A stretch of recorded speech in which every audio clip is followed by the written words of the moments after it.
ഞങ്ങളൊന്നും മറക്കില്ല. പണ്ടൊക്കെ ഞങ്ങളുടെ അധികാരം ഭരണത്തിലേക്ക് വരുമ്പോൾ പലതും മറന്നുപോകായിരുന്നു. ഞങ്ങളുടെ കുഞ്ഞുങ്ങളെ ഏറ്റുവാങ്ങിയ മർദ്ദനങ്ങൾക്കും അവരുടെ ചോര ഈ കേരളത്തിൽ വീണിട്ടുണ്ടെങ്കിൽ അതൊന്നും ഞങ്ങൾ മറക്കില്ല. ഞങ്ങളെ സംബന്ധിച്ചിടത്തോളം ഒട്ടും പ്രതീക്ഷിക്കാത്ത ഒരു ആക്രമണമായിരുന്നു ഈ ആഫീസിന്റെ മുമ്പിൽ UDF ചെയ്തു കൂട്ടിയത്.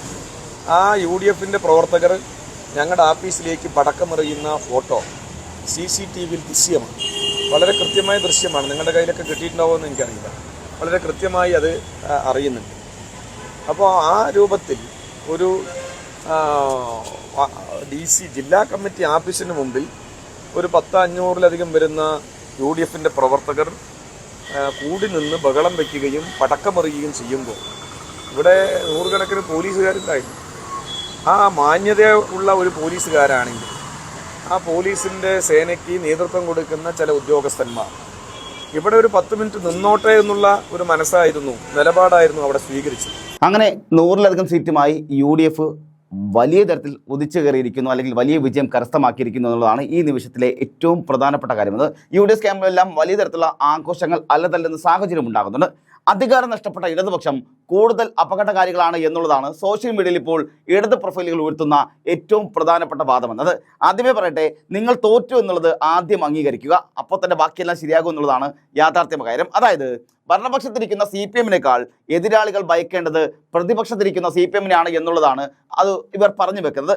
അതിലൊരു വലിയ ശരിയുമുണ്ട്, യാഥാർത്ഥ്യമുണ്ട്. കാരണം CPM-ഉം ഇടതുപക്ഷവും എക്കാലത്തും തിളങ്ങി നിന്നത് അല്ലെങ്കിൽ സജീവമായി പ്രവർത്തിച്ചിരുന്നത് അവർ എപ്പോഴും പ്രതിപക്ഷത്തുണ്ടായിരുന്നപ്പോൾ മാത്രമാണ്.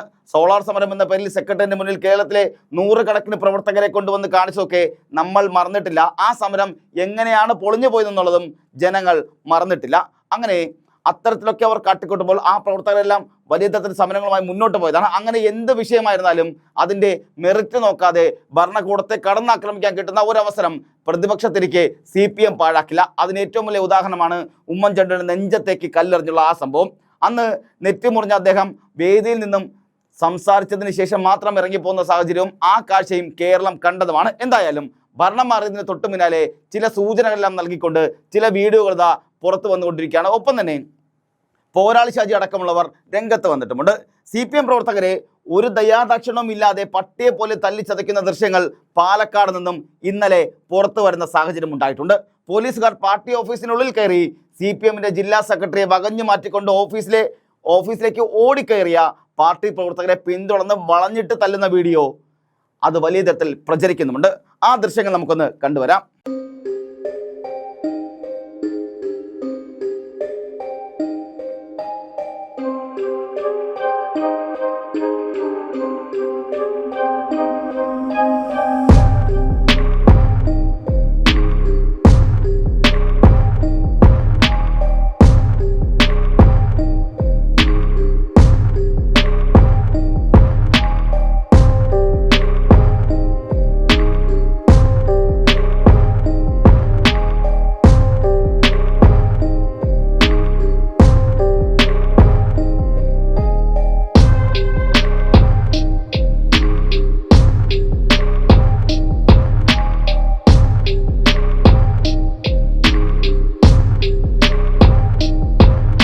ആ ദൃശ്യങ്ങൾ നോക്കൂ. പോലീസുകാർ ഇത്രയും കാലം CPM നേതാക്കൾ കാണിച്ചിരുന്ന ഒരു തരത്തിലുള്ള കാര്യങ്ങൾക്കും ഒന്നും നിൽക്കാതെ എല്ലാ ദാക്ഷിണ്യവും കാണിച്ചുകൊണ്ട് അവർക്ക് മുന്നിൽ മുട്ടിലെഴുതുന്ന സാഹചര്യമാണ് എപ്പോഴും പോലീസിൻ്റെ ഭാഗത്തുനിന്നുണ്ടായത്. അവരിനി എന്ത് കാണിച്ചാലും എന്തൊക്കെ സംഭവങ്ങളുണ്ടായാലും പോലീസ് എപ്പോഴും CPM-മാർക്ക് അല്ലെങ്കിൽ ഇടതുപക്ഷ അനുഭാവികൾക്ക് മുന്നിൽ ഇടതുപക്ഷ നേതാക്കൾക്ക് മുന്നിലൊക്കെ മുട്ടിലെഴുതുന്ന സാഹചര്യമാണ് ഇന്നലെ വരെ ഉണ്ടായിട്ടുള്ളത്. എന്നാൽ ഇന്നലെ മുതൽ കാര്യങ്ങൾ മാറിമറിയുകയാണ്. പോലീസുകാർ ഇത്രയും കാലം CPM നേതാക്കളോട് കാണിച്ചിരുന്ന ഒരു തരത്തിലുള്ള ദാക്ഷിണ്യവും ഇനി ഉണ്ടാകില്ല എന്ന് വ്യക്തമാകുന്ന വിധത്തിലുള്ള പോലീസ് അവിടെ കയറി മെയ്യുന്നതാണ് കാണാൻ സാധിച്ചത്.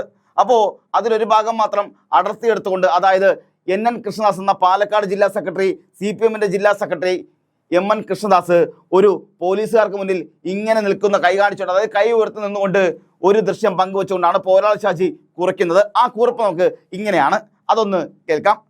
ആ വെള്ളക്കുപ്പായക്കാരൻ്റെ പേര് NM കൃഷ്ണദാസ് എന്നാണ്. ആദ്യ ദിവസം തന്നെ പാർട്ടി ഓഫീസിൽ കയറാൻ ശ്രമിച്ച പോലീസിന് മുന്നിൽ ഒറ്റയാൾ ചുമര് പോലെ നിന്ന ആ മനുഷ്യനെ പോലെ ആയിരങ്ങൾ ഇനി തെരുവിലിറങ്ങും. ഇന്ന് ഒരു സംസ്ഥാന കമ്മിറ്റി അംഗം മാത്രമായ അദ്ദേഹം തൻ്റെ ചിറകിൻ കീഴിൽ സംരക്ഷിക്കുന്ന സഖാക്കളെ കണ്ടോ? ഇതൊരു തുടക്കം മാത്രമെന്നാണ് ഈ പോസ്റ്റിൽ അവർ പറഞ്ഞു വെക്കുന്നത്. പോരാളി ഷാജി മാത്രമല്ല, അതുപോലെ ഇടതുപക്ഷ സൈബർ ഇടങ്ങളിലെല്ലാം ഈ വീഡിയോ വലിയ തരത്തിൽ പ്രചരിക്കുന്നുമുണ്ട്, ദൃശ്യങ്ങൾ വലിയ തരത്തിൽ പ്രചരിക്കുന്നുണ്ട്. എന്താണ് ഈ ആക്രമണത്തിന് അല്ലെങ്കിൽ പോലീസിന്റെ ഈ ലാത്തി ചാർജിന് പിന്നിലെ കാരണങ്ങളെന്ന് നോക്കാം. കഴിഞ്ഞ ദിവസം രമേശ് പിഷാരടിയുടെ ആഹ്ലാദ പ്രകടനം CPM പാർട്ടി ഓഫീസിന് മുന്നിലൂടെ പോകുന്ന സാഹചര്യമുണ്ടായി. ഈ ഘട്ടത്തിൽ CPM പാർട്ടി ഓഫീസിനുള്ളിലെ ചിലർ ഈ പ്രചരണ വാഹനത്തിന് നേരെ കല്ലോ കുപ്പിയോ അതുപോലുള്ള സാധനങ്ങളൊക്കെ വലിച്ചെറിയുന്ന സാഹചര്യമുണ്ടായി.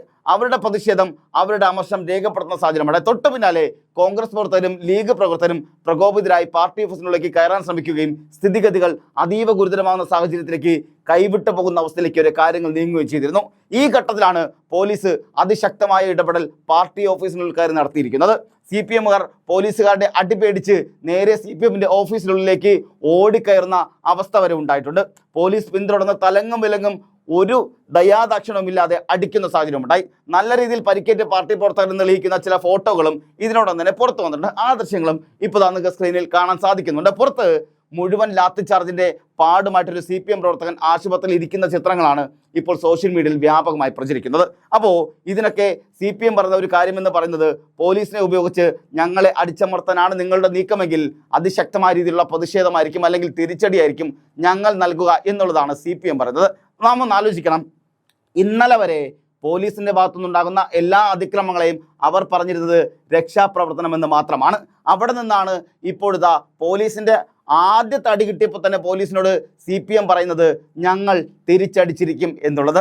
അപ്പോൾ ഇന്നലെ വരെ പോലീസിനെ അനുകൂലിച്ച, പോലീസിന്റെ മനോവികാരം തകർക്കരുത് എന്ന് പറഞ്ഞുകൊണ്ടിരുന്ന പിണറായി വിജയൻ അടക്കമുള്ള സഖാക്കന്മാരെല്ലാവരും ഇന്നിപ്പോഴിതാ മാറ്റി പറയുന്ന അവസ്ഥയിലേക്ക്, സാഹചര്യത്തിലേക്ക് കാര്യങ്ങൾ മാറി പറയുന്ന അവസ്ഥയാണ് ഇതാ ഉണ്ടായിക്കൊണ്ടിരിക്കുന്നത്. പക്ഷേ ഇതൊക്കെ ഒരു രക്ഷാപ്രവർത്തനമായി കണ്ടാൽ പോരെ എന്നുള്ളത് തന്നെയാണ് കോൺഗ്രസ് പ്രവർത്തകരും ജനങ്ങളും തിരിച്ചു ചോദിക്കുന്നത്. കാരണം എല്ലാ കാലത്തും ഭരണകൂടത്തിന്റെ മർദ്ദനോപാധികളാണ് പോലീസ് എന്ന നിലയിൽ, അവരുടെ തലയിൽ തന്നെയാണ് ഭരണകൂടങ്ങൾ പോലീസിനെ കൈകാര്യം ചെയ്യാറുള്ളത്. എപ്പോഴും പോലീസിനെ വെച്ച് മർദ്ദിക്കുക, വിരട്ടി ഓടിക്കുന്ന രീതിയാണ് CPM കഴിഞ്ഞ 10 വർഷമായി ചെയ്തുകൊണ്ടിരിക്കുന്നത്. പക്ഷേ പിണറായി ഭരണത്തിന് കീഴിൽ പോലീസിനെ ഉപയോഗിച്ച് നടത്തിയ നരനായാട്ട് നമ്മൾ കണ്ടിട്ടുള്ളതാണ്. എത്ര വിഷയങ്ങളാണ് ഉണ്ടായിട്ടത്. ഇപ്പോൾ രക്ഷാപ്രവർത്തനം എന്ന ഓമന പേരിട്ട് വിളിക്കുന്ന ഒരു സംഗതി നമ്മളെല്ലാവരും കണ്ടിട്ടുമുണ്ടാകും. കരിങ്കൊടി കാണിച്ച യൂത്ത് കോൺഗ്രസ് പ്രവർത്തകരെ പോലീസ് വാഹനത്തിൽ നിന്നും ചാടി ഇറങ്ങി തലങ്ങും വിലങ്ങും അടിക്കുന്ന ക്രൂരമായ ദൃശ്യങ്ങളെല്ലാം നമ്മൾ കണ്ടിട്ടുള്ളതാണ്. എന്നിട്ട് അന്ന് സൈബർ സഖാക്കളും CPMകാരും പറഞ്ഞിരുന്നത് അത് രക്ഷാപ്രവർത്തനം മാത്രമായിരുന്നു, അവർക്കൊന്നും പറ്റാതിരിക്കാൻ വേണ്ടി പോലീസ് ഇടപെട്ടതാണ് എന്നുള്ളതാണ്. അതുപോലെ തന്നെ ചോദ്യം ചോദിക്കുന്നവരെ, പ്രതിഷേധിക്കുന്നവരെ, വഴിയിൽ സംഘടിച്ച് നിൽക്കുന്നവരെയൊക്കെ പോലീസ് അതിരൂക്ഷമായി കടന്നാക്രമിക്കുന്ന പല ദൃശ്യങ്ങളും നമ്മൾ പിണറായി സർക്കാരിൻ്റെ ഭരണകാലത്ത് കണ്ടിട്ടുള്ളതാണ്. അപ്പോൾ ഇതിനൊക്കെയുള്ള ശക്തമായ തിരിച്ചടി ഞങ്ങൾ കൊടുക്കുമെന്ന് തന്നെയാണ് കോൺഗ്രസും UDFും അധികാരം ലഭിച്ചതിന് പിന്നാലെ വ്യക്തമായി പറയുന്നത്. ഇതിന് മുന്നോടിയായി ഒരു കാര്യം കൂടി പറഞ്ഞു വെക്കട്ടെ. കഴിഞ്ഞ ദിവസം UDF ലഭിച്ച അതിമാരകമായ വിജയത്തിന് ശേഷം VD സതീശൻ നടത്തിയൊരു പ്രസ്താവനയുണ്ട്. ആ പ്രസ്താവന കൂടി നമുക്കൊന്ന് കണ്ടുവരാം. അതിനുശേഷമാണ് അതിനെക്കുറിച്ച് പറയാനുള്ളതും. ഞങ്ങളൊന്നും മറക്കില്ല. പണ്ടൊക്കെ ഞങ്ങളുടെ അധികാരം ഭരണത്തിലേക്ക് വരുമ്പോൾ പലതും മറന്നുപോകായിരുന്നു. ഞങ്ങളുടെ കുഞ്ഞുങ്ങളെ ഏറ്റുവാങ്ങിയ മർദ്ദനങ്ങൾക്കും അവരുടെ ചോര ഈ കേരളത്തിൽ വീണിട്ടുണ്ടെങ്കിൽ അതൊന്നും ഞങ്ങൾ മറക്കില്ല. ഞങ്ങളുടെ കുഞ്ഞുങ്ങൾ നടത്തിയ പോരാട്ടം, നവകേരള യാത്രയ്ക്കിടയിലൊക്കെ ഞങ്ങളുടെ കുഞ്ഞുങ്ങൾ അവരക്രമമൊന്നും കാണിച്ചില്ല. അവർ കരിങ്കൊടി കാണിച്ചതിന്റെ പേരിൽ അവർ ഏറ്റുവാങ്ങിയ അതിക്രമങ്ങൾ, രക്ഷാപ്രവർത്തനം എന്ന് പറഞ്ഞ് പരിഹസിച്ചത് ഞങ്ങൾ മറക്കില്ല, മറക്കാൻ പറ്റില്ലല്ലോ. അതായത് ആ കുഞ്ഞുങ്ങളെ മറന്നു പോകുന്നതാണ് അതിന്റെ അർത്ഥം. അത് ഞങ്ങൾ മറക്കില്ല, അത്ര ഞാൻ പറയുന്നത്. അതൊന്നും മറക്കില്ല, ഞങ്ങളൊന്നും മറക്കില്ല. കോൺഗ്രസിന് അധികാരം ലഭിച്ചതിന് ശേഷം ആദ്യമായി VD സതീശൻ നടത്തുന്ന ഒരു പ്രസ്താവനയാണത്. ഞങ്ങളൊന്നും മറന്നിട്ടില്ല, കിട്ടിയതെല്ലാം അതുപോലെ തിരിച്ചു തരുമെന്ന രീതിയിലാണ് VD സതീശൻ പറഞ്ഞു വെക്കുന്നത്. മറ്റൊന്ന്, യൂത്ത് കോൺഗ്രസ് നേതാക്കളെ വളഞ്ഞിട്ട് ആക്രമിച്ച മുഖ്യമന്ത്രിയുടെ ഗൺമാനായ പോലീസുകാരൻ്റെ ചിത്രം വെച്ചുകൊണ്ട് ഞങ്ങൾ തിരിച്ചടിക്കുമെന്ന സൂചന നൽകുന്ന വിധത്തിലുള്ള ഒരു പോസ്റ്റും കൂടി വലിയ വിധത്തിൽ പ്രചരിക്കുന്നുണ്ട്. അതൊരു പോസ്റ്റല്ല, ഒരുപാട് പേരത് പ്രചരിപ്പിക്കുന്നുണ്ട്. അവിടെ പലരും പറഞ്ഞു വെക്കുന്നത് ഇനിയാണ് കളി കാര്യമാകാൻ പോകുന്നത്. ഞങ്ങൾക്ക് നേരെ ഉണ്ടായ എല്ലാ അതിക്രമങ്ങൾക്കും, എല്ലാ അക്രമങ്ങൾക്കും ഞങ്ങൾ ഒന്നിന് പുറകെ ഒന്നായി തിരിച്ചു തന്നിരിക്കുമെന്ന് യൂത്ത് കോൺഗ്രസിൻ്റെ UDFിൻ്റെ ഒക്കെ പ്രവർത്തകരിത പറഞ്ഞു തുടങ്ങിയിരിക്കുകയാണ്. നമുക്കറിയാം, കഴിഞ്ഞ ഏതാണ്ട് ദിവസങ്ങൾക്ക് മുന്നെയാണ് മുഖ്യമന്ത്രിയുടെ ബസ് യാത്രക്കിടെ പ്രതിഷേധിച്ച 2 വ്യക്തികളെ പോലീസ് പിടിച്ചെടുക്കുന്നത്, അല്ലെങ്കിൽ പിടിച്ചു വെക്കുന്നത്. മുഖ്യമന്ത്രിയുടെ ബസ് കടന്നു പോകുന്നു, പിറകെ വന്ന വാഹനത്തിൽ നിന്നും യാതൊരു പ്രകോപനമില്ലാതെ സുരക്ഷാ ഉദ്യോഗസ്ഥർ ഇറങ്ങി വന്ന് പോലീസ് പിടിച്ചു വെച്ചേക്കുന്നവരെ മാരകമായി മർദ്ദിക്കുന്നു. കഴിഞ്ഞ കുറേ നാളായി UDF സൈബർ അണികൾ ഇവർക്കെതിരെ പ്രതികാര നടപടി വേണമെന്ന് സോഷ്യൽ മീഡിയയിൽ നിരന്തരം പറയുന്നു. അതിലൊരാളാണ് ഇപ്പോഴിതാ MLA ആയിരിക്കുന്നത്. അന്ന് മുഖ്യമന്ത്രിയുടെ ഗൺമാൻ തലയടിച്ച് പൊട്ടിച്ച ആ KSUവിൻ്റെ നേതാവ് ഇന്ന് യൂത്ത് കോൺഗ്രസിൻ്റെ നേതാവ്, അല്ലെങ്കിൽ അദ്ദേഹം ഇന്ന് ഇടത്ത കോട്ടകളെല്ലാം തരിപ്പണമാക്കിക്കൊണ്ട് MLA ആയി മാറുന്ന കാഴ്ച വന്നിരിക്കുന്നു. പറഞ്ഞു വന്നതെന്താണെന്ന് വെച്ചാൽ, അന്ന് മർദ്ദനമേറ്റ KSU ആലപ്പുഴ ജില്ലാ പ്രസിഡന്റ് AD തോമസ് ഇന്ന് ആലപ്പുഴയുടെ നികുത്ത MLA ആയി മാറിയിരിക്കുകയാണ്. കോൺഗ്രസ് 100 സീറ്റിന് മുകളിൽ മൃഗീയ ഭൂരിപക്ഷത്തിൽ വിജയിച്ച് അധികാരത്തിൽ വന്നിരിക്കുന്നു എന്നുള്ളതും യാഥാർത്ഥ്യമാണ്. പണി വരുന്നുണ്ട് അവറാച്ച എന്നല്ല, പണി വരും അവറാച്ച എന്നാണ് പറയാനുള്ളതെന്നുള്ളതാണ് പലരും സോഷ്യൽ മീഡിയയിലൂടെ പറഞ്ഞുകൊണ്ടിരിക്കുന്നത്. ആ ദൃശ്യങ്ങൾ സഹിതം ഇട്ട ആ പോസ്റ്റ് ഇപ്പോൾ വലിയ തരത്തിൽ വ്യാപകമായി പ്രചരിക്കുന്നുണ്ട്. ഇതിനോടൊപ്പമാണ് VD സതീശൻ അധികാരം ലഭിച്ചതിന് പിന്നാലെ നടത്തിയ വാർത്താ സമ്മേളനത്തിലും പറഞ്ഞ ചില കാര്യങ്ങൾ കൂടി വലിയ തോതിൽ ചർച്ചയാകുന്നത്. ആ ദൃശ്യങ്ങൾ നമ്മൾ നേരത്തെ കണ്ടതാണ്. ഞങ്ങൾക്ക് നേരെ അക്രമം നടത്തിയവരെ, ഞങ്ങളുടെ കുഞ്ഞുങ്ങളെ മർദ്ദിച്ചവരെ വെറുതെ വിടുകയില്ല എന്ന് VD സതീശൻ സ്പഷ്ടമായി പറയുന്ന സാഹചര്യം ഉണ്ടാകുന്നു. അങ്ങനെ പല ഭാഗത്തുനിന്നും ഇത്തരത്തിലുള്ള പ്രസ്താവനകൾ വന്നുകൊണ്ടിരിക്കുന്നു. ഇതെല്ലാം പലപ്പോഴുമായി മുന്നേ CPM എന്താണോ ചെയ്തത്, അല്ലെങ്കിൽ സഖാക്കൾ എന്താണോ ചെയ്തത്, അതെല്ലാം ഇനി ഒന്നൊന്നായി തിരിച്ചു തരുമെന്നാണ് അവർ പറഞ്ഞുകൊണ്ടിരിക്കുന്നത്. അവിടെ അതുമാത്രമല്ല, സതീശൻ എടുത്തു പറഞ്ഞ കാര്യം മറക്കാൻ പറ്റില്ലല്ലോ ഇതൊന്നും, അതുകൊണ്ട് തന്നെ ഞങ്ങളുടെ കുഞ്ഞുങ്ങൾക്ക് നേരെ ഉണ്ടായ അക്രമം ഞങ്ങൾ മറക്കില്ല എന്നാണ് വളരെ കൃത്യമായ നിലപാടാണ് VD സതീശൻ ഈ വിഷയത്തിൽ സ്വീകരിച്ചിരിക്കുന്നത് എന്നുള്ളതാണ് ഇപ്പോൾ കോൺഗ്രസ് പ്രവർത്തകരും അനുഭാവികളുമൊക്കെ ഒന്നടങ്കം പറഞ്ഞുകൊണ്ടിരിക്കുന്നത്. കാരണം യൂത്ത് കോൺഗ്രസ് പ്രവർത്തകരെ തെരുവിലിട്ട് അതിമൃഗീയമായ രീതിയിൽ പോലീസ് തല്ലിച്ചതച്ചത് പലയിടങ്ങളിലും നമ്മൾ കണ്ടിട്ടുള്ളതാണ്. യൂത്ത് കോൺഗ്രസ് ഒന്നിച്ചിരുന്ന് ചായ കുടിച്ചാൽ മുഖ്യമന്ത്രിക്ക് കരിങ്കൊടി കാണിക്കാൻ വന്നതാണെന്നും പറഞ്ഞ് പിടിച്ചുകൊണ്ടുപോയി കരുതൽ തടങ്കലിടുന്ന ഒരു അത്തരത്തിലുള്ള പോലീസുകാരെ നമ്മൾ കണ്ടിട്ടുള്ളതാണ്. കറുത്ത ഷർട്ടിട്ട് ഏതെങ്കിലും കോൺഗ്രസ്സുകാരൻ വഴിയെ പോയാൽ അത് മുഖ്യമന്ത്രി കരിങ്കൊടി കാട്ടാൻ വന്നതാണെന്ന് പറഞ്ഞ് പിടിച്ച് അകത്തിടുന്ന പോലീസുകാരും നമുക്കിടയിൽ ഉണ്ടായിട്ടുണ്ട്. അപ്പോൾ പോലീസിൻ്റെ ഭരണകൂടത്തിൻ്റെ എല്ലാം, അല്ലെങ്കിൽ പോലീസിന് ഉപയോഗിച്ചുള്ള ഭരണകൂടത്തിൻ്റെ മർദ്ദന ഉപകരണം എന്ന നിലയിൽ ഏറ്റവും അധികം ഉപയോഗിച്ചത് പിണറായി സർക്കാർ തന്നെയായിരുന്നു. അങ്ങനെ പിണറായി സർക്കാരിൻ്റെ ആജ്ഞയ്ക്കനുസരിച്ച് ജനങ്ങളെ പട്ടിയെപ്പോലെ തല്ലിച്ചതയ്ക്കാൻ വേണ്ടി ഇവിടെ കുറേ പോലീസുകാർ കളത്തിൽ ഇറങ്ങിയിട്ടുമുണ്ടായിരുന്നു. അവരുടെ ഉള്ളിലെ പാർട്ടി അടിമത്തം കോൺഗ്രസിനെതിരെ ഉപയോഗിച്ച പോലീസുകാരായിരുന്നു അവരെന്നുള്ളതും പുറമെ വലിയ തരത്തിൽ പരസ്യമായി ഉണ്ടായ പ്രതിഷേധങ്ങൾക്ക് കാരണമാകുകയും ചെയ്യുന്നു. അവർക്കൊക്കെ കൃത്യമായി പണി കൊടുക്കുക തന്നെ ചെയ്യുമെന്നാണ് ഇപ്പോൾ VD സതീശനും കോൺഗ്രസ് പ്രവർത്തകരും നേതാക്കളുമൊക്കെ ഒരേ സ്വരത്തിൽ പറഞ്ഞുകൊണ്ടിരിക്കുന്നത്. കോൺഗ്രസിൻ്റെ പൊതുവികാരമായി തന്നെ അത് മാറിയിരിക്കുകയും ചെയ്തിട്ടുണ്ട്. അതേസമയം തന്നെ പോലീസുകാരിൽ വലിയൊരു ഭാഗം CPMകാരുടെ ഭരണത്തിൽ അവർ തങ്ങളെ കൊണ്ട് പലതും വേണ്ടാത്ത ചെയ്യിക്കുന്നതെന്നും വലിയ അമർഷം അവർക്കുമുണ്ടായിരുന്നു. അതുപോലെ തന്നെ CPMകാർ പോലീസുകാരെ ഒരു വിലയും നൽകാത്ത വിധത്തിൽ കടന്നാക്രമിക്കുന്ന പല സംഭവങ്ങളും കേരളത്തിൽ ഉണ്ടായിട്ടുമുണ്ട്. ഇപ്പോൾ സ്വാഭാവികമായിട്ടും പോലീസിനുള്ളിൽ CPMകാർ നടത്തുന്ന പ്രകോപനങ്ങളെ എങ്ങനെ അതിജീവിക്കുമെന്നത് സംബന്ധിച്ച് വലിയ ചർച്ചകളും ഈ സമീപകാലത്ത് നടക്കുകയും ചെയ്തിട്ടുണ്ട്. അപ്പോൾ അതുകൊണ്ടൊക്കെ തന്നെ ഈ ഒരു സാഹചര്യമൊക്കെ കൂട്ടിച്ചേർത്തുകൊണ്ടാണ് ഇപ്പോൾ അവസരം കിട്ടിയപ്പോൾ CPMകാരെ കൈകാര്യം ചെയ്യാനായിട്ട് പോലീസ് തയ്യാറായത് എന്നുള്ളതാണ് ഇപ്പോൾ പലരും പോസ്റ്റ് ചെയ്തുകൊണ്ടിരിക്കുന്നത്, സോഷ്യൽ മീഡിയയിൽ പ്രചരിക്കുന്നതും.